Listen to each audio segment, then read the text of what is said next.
彭立发、梅士林、玄标语，华南理工大学林颖、韩双燕发文都提到了民主。5·4运动从西方请来了德先生 Democracy， 要摧毁能用善人、民之主也的皇权至上、主宰人民的封建专制的旧民主，但又衍生出民主集中制、新民主主义、人民民主专政、全过程民主，这些词都是偏正结构的词组，中心点还是民主。Democracy 你9个曲里拐弯字体里到底是什么概念？有什么样的内涵？老德说，民主的内涵与外延在1984年牛津现代高级英汉双解词典，张芳杰主编，可以找到答案。Detail: Country with principles, government in which all adult citizens share through their elected representative. 原词典的解释是，民主政治由全体成年公民通过其选举的代表共同参与施政的政治制度，实行民主政治的国家。Chancellor D. Thrental, society in which there is treatment of each other by citizens as equals and with absence of class feeling. 公民互相平等待遇的社会。这里多着重说一句汉译没有直译的 absence of class feeling， 没有等级落差的感觉。最后说 D. Tutal, country with, government which encourages and allows rights of citizenship, such as freedom of speech, religion, opinion and association, the assertion of the rule of law, majority rule, accompanied by respect for the rights of minorities. 字典的解释为，民主政体鼓励并许可人民有各种公民权，如言论、信仰、意见及集会结社之自由，主张法治，服从多数并尊重少数者之权利，拥有民主政体的国家。这条所说的信仰自由，不只是宗教信仰自由，还包括政治信仰自由。中华人民共和国宪法只规定了宗教信仰自由，政治信仰只能是马恩列毛、三代表、习思想、中国梦。如果你反对这些政治信仰，后果是你懂的。而第2条中所说的服从多数，同时要保护少数，却很少被人们提及。做这么一个假设，多数人不会100%地每次都正确。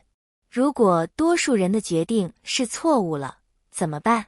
以被誉为非洲的面包篮津巴布韦土地改革为例，1980年代后，占多数的黑人获得治权，通过法律进行土地改革，强制没收少数白人拥有的土地，代表了多数人根本利益。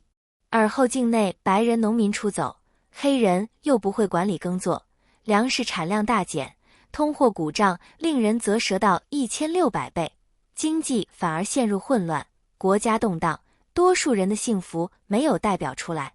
再如早期欧洲，多数人认为太阳是围绕地球运转的，这代表多数人的信念，于是多数人就烧死了宣传日心说真理的少数人布鲁诺，多数人是错了，还是有罪的。民主的多数人不是总是十全十美的。美国总统杰斐逊在1801年就职的演说提到，虽然任何情况下都应该以多数人的意志为重，但是那个意志必须是合理的，才能站得住脚。而且少数人也享有同样的权利，必须受平等的法律保护，如果加以侵犯就是压迫。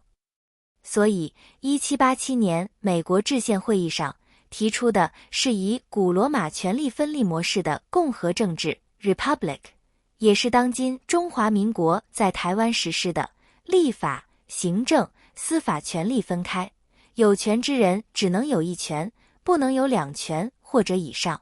总统一票否决参众两院通过的议案，小州与大州在参议院平等，每州都是2票。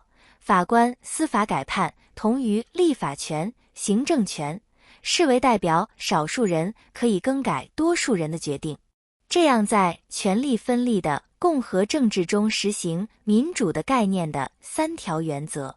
如果权力分立没有确立好，民主的3条原则很难完美落实。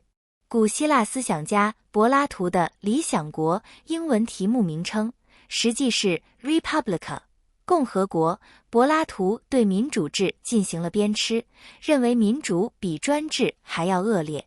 视为民主起源的古希腊雅典被亚里士多德记录下来，学者克尼翁将亚里士多德的篇章汇总，英文标题是 Athenianum Respublica， 被商务印书馆汉译叫雅典政治。古希腊雅典是一个权力分立的共和制的城邦。